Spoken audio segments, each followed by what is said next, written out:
Hello everyone, welcome to beat the street. आज यहाँ पे हम एक इंटरेस्टिंग टॉपिक के बारे में बात करने वाले हैं। बहुत से लोगों ने हमसे पूछा है कि हम जोमेटो जैसी कंपनीज़ में आईपीओ से पहले क्यों नहीं पैसा लगा सकते। क्या हम लोग प्री आईपीओ में इन्वेस्ट कर सकते हैं? क्या मान लीजिए पेटीएम का आईपीओ आ रहा है तो क्या आप पेटीएम के शेयर्स अनलिस्टेड मार्केट में खरीद सकते हैं? क्या खरीदने चाहिए क्या, या फिर इसके क्या रिस्क है, क्या क्या प्रॉब्लम्स आ सकती है, क्या मेथड है, मतलब कुल मिला के अनलिस्टेड शेयर्स में कैसे ट्रेडिंग की जा सकती है और आपको खरीदने चाहिए क्या, ये सारी चीज़ों पर डिस्कशन किया जाएगा। अगर आप हमारे चैनल पर पहली बार आ रहे हैं, चैनल को ज़रूर सब्सक्राइब करें और बेल आइकन जरूर दबाएं। चलिए, सबसे पहले मैं ओपिनियन बता देता हूँ। मेरा फाइनल ओपिनियन मेरा क्या है, मैं पहले यहाँ पे कंक्लूड कर देता हूँ कि यहाँ पे आपको प्री आईपीओ शेयर्स में यहाँ पे पैसा नहीं लगाना चाहिए। कंप्लीटली यहाँ पे नो की राय रहेगी। इसके मैं आपको तीन रीजंस दूंगा। पहला क्या होता है, लॉक इन पीरियड होता है। लॉक इन पीरियड का मतलब, अगर आप यहाँ पे कोई भी आदमी आईपीओ से पहले उस कंपनी के शेयर खरीदता है तो उसके शेयर्स 1 ईयर तक फ्रॉम लिस्टिंग आप नहीं बेच सकते। मान लीजिए अगर किसी ने भी आदमी ने यहाँ पे जोमेटो के शेयर या फिर पेटीएम के शेयर अभी खरीद रहा है तो वो आदमी लिस्टिंग के 1 साल तक यहाँ पे पैसे अपने यहाँ पे उससे नहीं निकाल सकता, वो शेयर्स नहीं बेच सकता है। अब आप ये बात समझो कि अपना जो बुल मार्केट जो चल रहा है, अगर आप उसके अंदर यहाँ पे 1 साल तक किसी कंपनी में लगा सकते हो क्या पैसा? मतलब आज जोमेटो में अगर आईपीओ आया है, इतना जो गेन हुआ है आप बुक नहीं कर सकते हो। और ऑब्वियसली बात है कि यहाँ पे सरकार जो मार्केट है उसके अंदर बहुत ज़्यादा अनसर्टेनिटी रहती है, तो यहाँ पे आप 1 साल तक आप यहाँ पे शेयर्स नहीं बेच सकते। इसका क्या प्रूफ है कि आप ऐसा कैसे बोल रहे हो? तो ये जोमेटो का आरएचपी है, वहीं से एग्जाम्पल लिया है। और ऐसा नहीं है कि जोमेटो में ऐसा होता है, सब जगह सब कंपनीज के आपको आरएचपी में एक details of lock in period मिलेगा। और ये सेबी के आईसीडीआर रेगुलेशन, एक रूल है सेबी का, उसके अंदर लिखा हुआ है, जहाँ पे लिखा हुआ है the entire pre offer equity share capital will be locked in for the period of 1 year from the date of allotment. ठीक है। अब यहाँ पे कुछ एक्सेप्शंस होते हैं, मतलब किसी लोगों पे यहाँ पे ये अप्लाई नहीं होता है। वो होता है वेंचर कैपिटल फंड होता है, इसॉप वाले लोग होते हैं, या फिर एआईएफ जो अल्टरनेटिव इन्वेस्टमेंट फंड होते हैं। अल्टरनेटिव इन्वेस्टमेंट फंड का मैं एग्जांपल दे देता हूँ। आईएफएल सिक्योरिटीज का एक एआईएफ था जिसने नजारा टेक्नोलॉजीज में पैसे लगाए थे। उन्होंने लिस्टिंग पे भी बेचा था और यहाँ पे मतलब ओएफएस में भी बेचा था और लिस्टिंग के बाद भी बेचा था। ठीक है, तो वो लोग बेच सकते हैं, बाकी आपके शेयर यहाँ पे लॉक इन पीरियड में चले जाएंगे। अच्छा, दूसरा एक और इसी के साथ में एक और क्या रीजन हो सकता है, वो ये होता है कि आपको नहीं पता है कि आईपीओ कब आएगा। ठीक है, जैसे कि अगर आप देखोगे तो एनएससी का आईपीओ आने की बहुत टाइम से बात चल रही है, एनएसडीएल की यहाँ पे बात चल रही है और एचडीबी फाइनेंशियल सर्विसेज की। बट ये सब कंपनी में लोग बाग अनलिस्टेड मार्केट में ट्रेड कर तो रहे हैं, बट आईपीओ कब आएगा ये नहीं पता है। और अनलिस्टेड मार्केट में आप सभी को पता है रिटर्न्स कम रहेंगे जब तक वो शेयर लिस्ट नहीं होगा, और उसको बेचना भी मुश्किल हो जाता है। तो आप अगर देखोगे एचडीबी फाइनेंशियल सर्विसेज का मैं एक एग्जांपल लेता हूँ, उस कंपनी की हालत, ये एचडीएफसी बैंक की कंपनी है, बट इसकी है ना हालत लगातार खराब होती जा रही है। अभी मैंने अपना जब एचडीएफसी का एनालिसिस डाला था तो मैंने बताया था उनके जो जीएनपी और एनपीए की हालतें हैं वो लगातार यहाँ पे है ना बढ़ती जा रही है।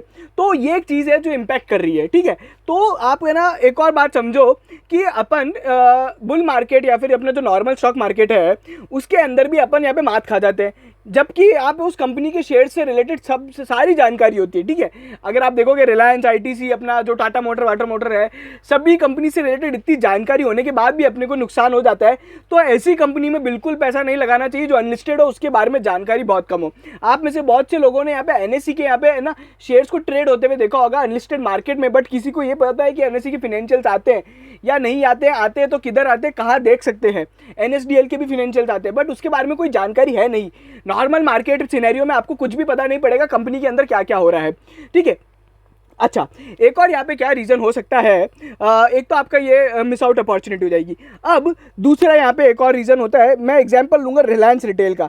ये जो एनालिसिस है ना ये आपने कहीं नहीं देखा होगा। आप लोग यहाँ पे है ना सभी लोग देख रहे सुन रहे होंगे रिलायंस रिटेल का शेयर ओपन मार्केट में बहुत ज़्यादा यहाँ पे चल रहा है। ठीक है, मतलब जो अनलिस्टेड मार्केट है उसके अंदर बहुत ज़्यादा चल रहा है। बट ये वाली जो रिलायंस रिटेल लिमिटेड है, रिलायंस रिटेल लिमिटेड यहाँ पे कभी लिस्ट ही नहीं होगी, ये मैं आपको दावे के साथ कह सकता हूँ। जो रिलायंस रिटेल की जो कंपनी लिस्ट होगी वो इस रिलायंस रिटेल की होल्डिंग कंपनी होगी, वो होगी RRVL, Reliance retail ventures limited. इसका कुछ एग्जांपल देते हैं, आपको प्रूफ भी दिखा देते हैं। चलिए, तो प्रूफ क्या है? प्रूफ ये रहा, आपके सामने है प्रूफ। रिलायंस रिटेल अगर आप अनलिस्टेड सर्च करते हो तो आपको सभी जगह रिलायंस रिटेल लिमिटेड के यहाँ पे आपको चीज़ें आएंगी। अगर आप देखोगे यहाँ पे भी Reliance retail limited, Reliance retail limited, Reliance retail ventures limited के बारे में कोई बात नहीं कर रहा है। अब आप कैसे बोल रहे हो कि रिलायंस रिटेल ही यहाँ पे लिस्ट होगा, रिलायंस रिटेल लिमिटेड नहीं होगा? चलिए वो भी अपन बता देते हैं। ये अगर आप ऐसे सर्च करोगे तो देखो सबसे इंपॉर्टेंट बात क्या है, Reliance retail ventures limited holding company है। अगर आप देखोगे Reliance retail ventures limited a subsidiary of Reliance limited, जो कि होल्डिंग कंपनी है रिलायंस रिटेल लिमिटेड की। ये जो आपका RRL है ना, जो यहाँ पे अनलिस्टेड में ट्रेड हो रहा है, उसकी एक होल्डिंग कंपनी है RRVL।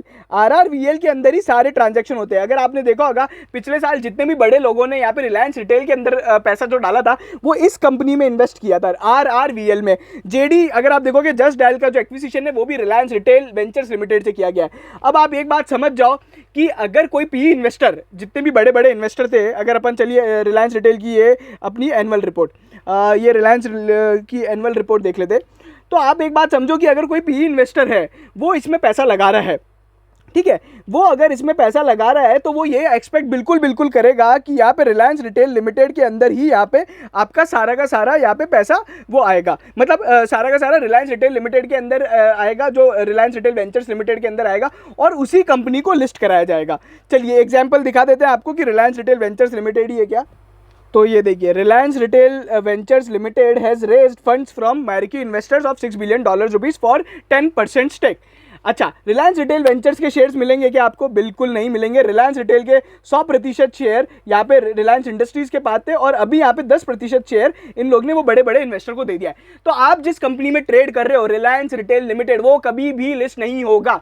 तो आप अगर उससे निकल जाओ, अगर किसी ने इन्वेस्ट कर रखा है तो बहुत बढ़िया बात है, और प्लीज़ प्लीज़ प्लीज़ कभी इन्वेस्ट मत करना, वो कंपनी कभी लिस्ट नहीं होगी। आप पहले ये समझो कि पहले Reliance retail ventures limited list होगी, क्योंकि इन बड़े लोगों ने जो पैसा लगाया है इन लोग को भी अपना गेन प्रॉफिट बुक करना पड़ेगा।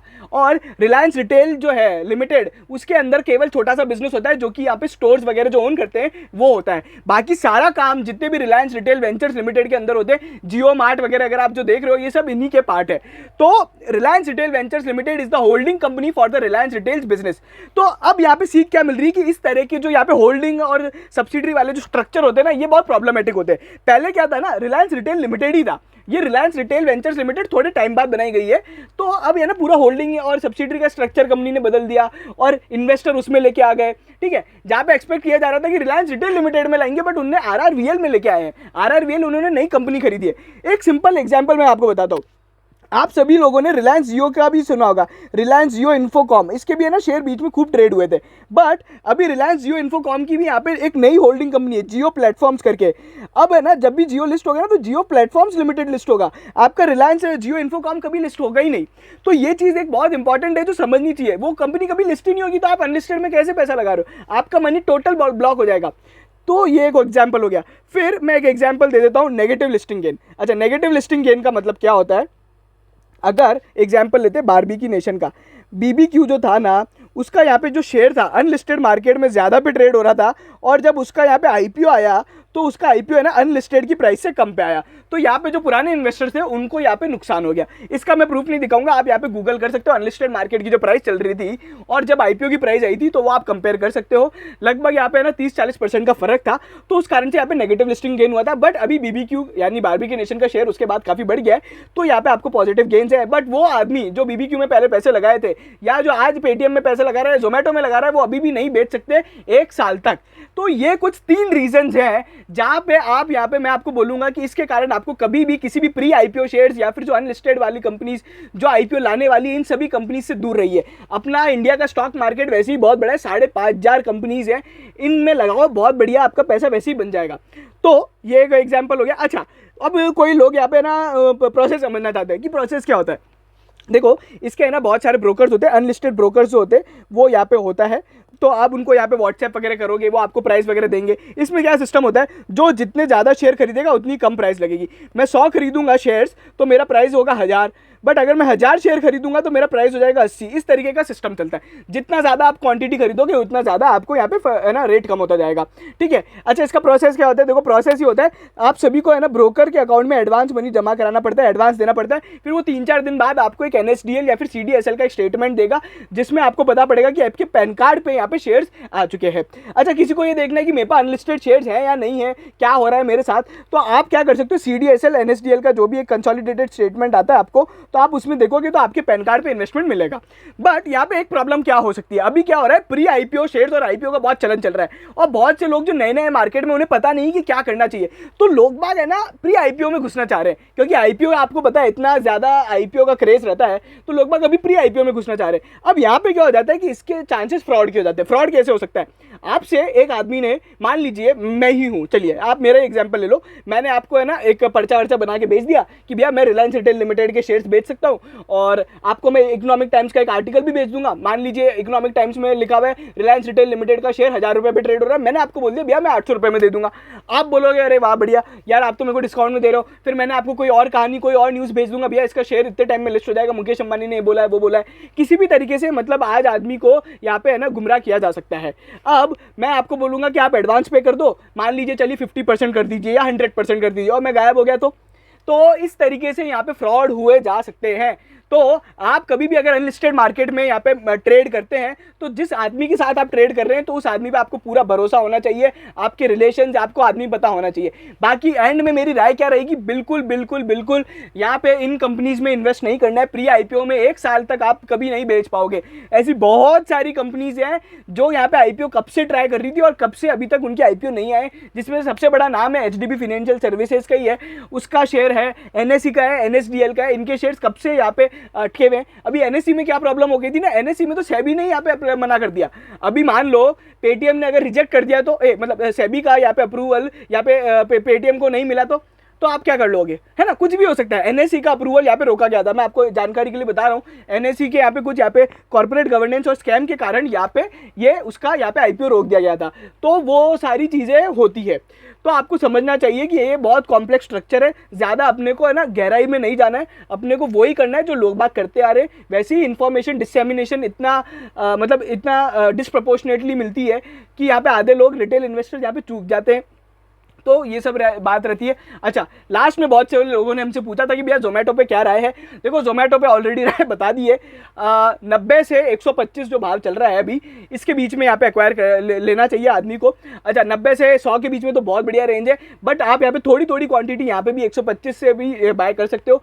और ये शेयर कहाँ तक जा सकता है, मैंने मेरा टारगेट दिया है अगले 1 से 2 साल के अंदर आपको यहाँ पे 200 रुपये तक दिखेगा, ठीक है। और उसके बहुत सारे जो रीजंस है कि मैं क्यों यहाँ पे इन्वेस्ट करना चाहता हूँ, मुझे पता है उसके यहाँ पे वैल्यूएशंस बहुत हाई है, प्री IPO वैल्यूएशन बहुत कम थी, अभी एकदम से बढ़ गया है, सब चीज़ें हैं, मुझे सब पता है। ऐसा लोगों ने नज़ारा टेक्नोलॉजीज में भी बोला था कि इसकी वैल्यूएशन हाई है, ये टूटेगा फूटेगा, और आज वो लगभग शेयर है ना IPO से डबल होते हुए दिखाई देगा, ठीक है, थोड़े टाइम में हो जाएगा।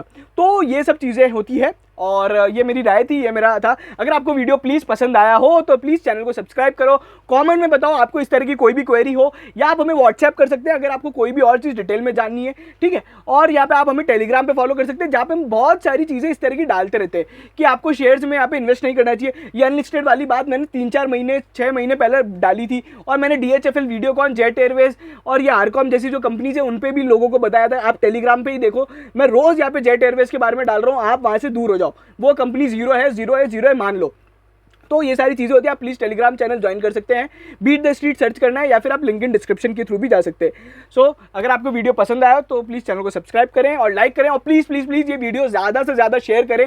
जो भी लोग यहाँ पे सोच रहे हैं प्री IPO शेयर्स में यहाँ पे लगाने का, इन्वेस्टमेंट करना सोच रहे हैं, तो प्लीज़ आप उन्हें यहाँ पे बता दीजिए, तो ताकि वो एक इन्फॉर्म डिसीजन ले पाए। बाकी आपकी मर्जी है, मैंने आपको बताना था जो बता दिया है, और किसी को और डिटेल में जानना है तो प्लीज़ मुझे आप व्हाट्सएप कर सकते हैं। Thank you so much.